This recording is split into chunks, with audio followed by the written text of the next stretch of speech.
நெல் கொள்முதல் நிலையங்களுடைய செயல்பாடுகள் பற்றி முழுக்க முழுக்க உண்மைக்கு புறம்பான தகவல்களை அவர் இங்கே உங்களிடத்தில் சொல்லியிருக்கின்றார். திறந்தவெளி கொள்முதல் நிலையங்கள்ல கொள்முதல் செய்யப்பட்ட நெல் மூட்டைகளை குடோனுக்கு எடுத்து செல்லாததால் அங்க புதிய நெல் மூட்டைகளை வைக்க இடமில்லை என்று ஒரு தவறான குற்றச்சாட்டை திரு எடப்பாடி பழனிசாமி அவர்கள் இங்கே சொல்லியிருக்கின்றார்.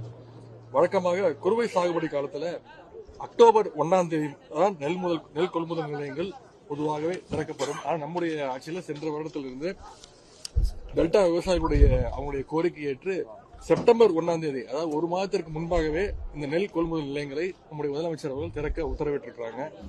அதன்படி சென்ற செப்டம்பர் 1ஆம் தேதியிலிருந்து நேற்று வரை, அதாவது 50 நாட்கள்ல மட்டும் கிட்டத்தட்ட 1825 நெல் கொள்முதல் நிலையங்கள் திறக்கப்பட்டுள்ளன. அதேபோல் நம்முடைய அரசு எடுத்த முயற்சியால் வரலாற்றிலே இல்லாத அளவிற்கு குறுவை சாகுபடி காலத்தில் கிட்டத்தட்ட 50 நாட்கள்ல சுமார் 10 லட்சம் மெட்ரிக் டன் அளவுக்கு நெல் கொள்முதல் செய்யப்பட்டுள்ளது. அதுல 8 லட்சம் மெட்ரிக் டன், அதாவது 81%, 81% நெல் மூட்டைகளை குடோனுக்கு ஏற்கனவே கொண்டு செல்லப்பட்டுள்ளன. மீதமுள்ள 1,93,000 மெட்ரிக் டன் நெல் மூட்டைகளை குடோனுக்கு கொண்டு செல்கின்ற பணிகள் தொடர்ந்து விரைவாக நடைபெற்றுக் கொண்டிருக்கிறது. இன்னும் ஒரு வாரத்திலிருந்து 10 நாட்களுக்குள்ள அந்த பணிகளும் நிறைவடையும். குறிப்பாக டெல்டாவில் தஞ்சாவூர், திருவாரூர், நாகை, மயிலாடுதுறை மாவட்டங்கள்ல இன்னும் சுமார் 2 லட்சம் மெட்ரிக் டன் நெல் மூட்டைகளை வைக்கும் அளவிற்கு இடவசதியும் ஏற்படுத்தப்பட்டுள்ளது. ஆகவே புதிதாக கொள்முதல் செய்யப்படும் நெல் மூட்டைகளை வைப்பதற்கு இடம் இல்லை என்று எதிர்க்கட்சித் தலைவர்கள் சொன்ன குற்றச்சாட்டு தவறான ஒரு குற்றச்சாட்டு.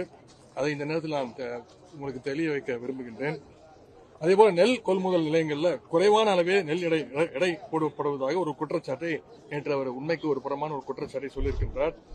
இந்த தஞ்சாவூர் மாவட்டத்தில் சென்ற ஆண்டு குறுவை சாகுபடி காலத்தில் மொத்தமாகவே 200 நெல் கொள்முதல் நிலையங்கள் மட்டும்தான் திறக்கப்பட்டிருந்தன.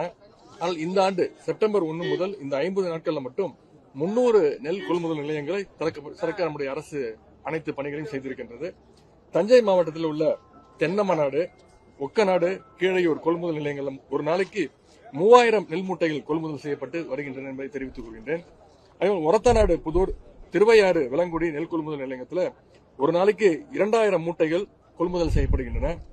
ஆனால் 800 நெல் மூட்டைகள் மட்டுமே கொள்முதல் செய்யப்பட்டுள்ளது என்று ஒரு லோட்மேன் அவரிடத்தில் கூறினார் என்று எதிர்க்கட்சித் தலைவர்கள் ஒரு தவறான குற்றச்சாட்டை நேற்று தெரிவித்திருக்கிறார்.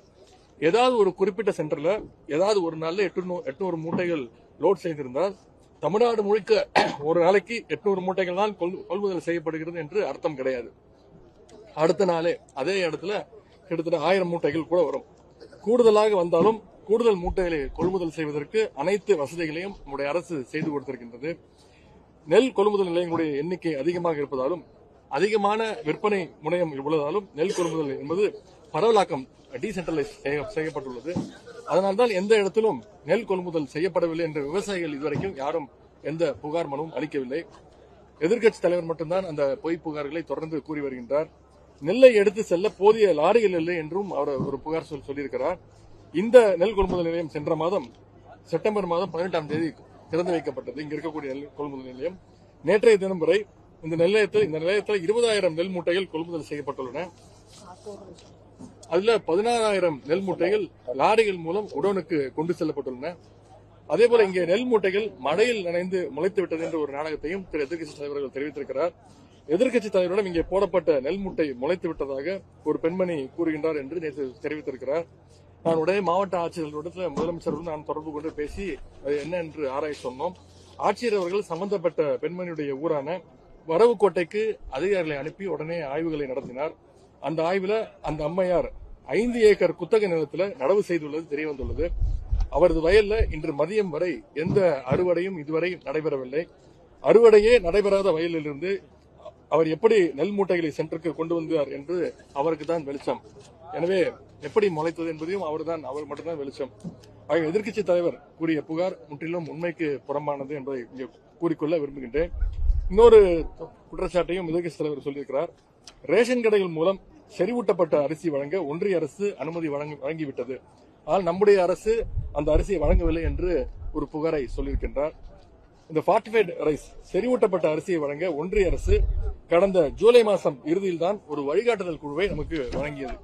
வழிகாட்டுதல் வேறு, ஒப்புதல் வேறு. ஒப்புதல் அளிக்கவில்லை என்பதை எதிர்க்கட்சித் தலைவர்கள் புரிந்து கொள்ள வேண்டும்.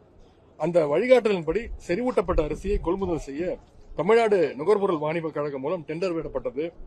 அதில் தேர்ந்தெடுக்கப்பட்ட 5 ஒப்பந்ததாரர்களுடைய செறிவூட்டப்பட்ட அரிசி மாதிரியின் தர பரிசோதனை விவரங்களை ஒன்றிய அரசுக்கு நம்முடைய தமிழக அரசு அனுப்பியிருக்கின்றது. ஆனால் இன்று வரை அதற்கு ஒன்றிய அரசு அனுமதிக்கவில்லை. ஏற்கனவே ஈரப்பதத்தை 17% விவசாயிகளுடைய கோரிக்கை ஏற்று 22% உயர்த்த வேண்டும் என்ற அந்த கோரிக்கையை நாம் வச்சிருக்கிறோம். அதை சரிபார்ப்பதற்காக இன்றைக்கு தான் ஒன்றிய அரசு 3 பேர் கொண்ட ஒரு 3 குழுவை இன்றைக்கு நியமித்திருக்கிறது. எனவே இதெல்லாம் மறைக்க வேண்டும் என்று, பாஜக அரசை எப்படியாவது காப்பாற்ற வேண்டும் என்று எதிர்க்கட்சி தலைவர் அவர்கள் இந்த புகார்களை எல்லாம் தெரிவித்து வருகின்றார்.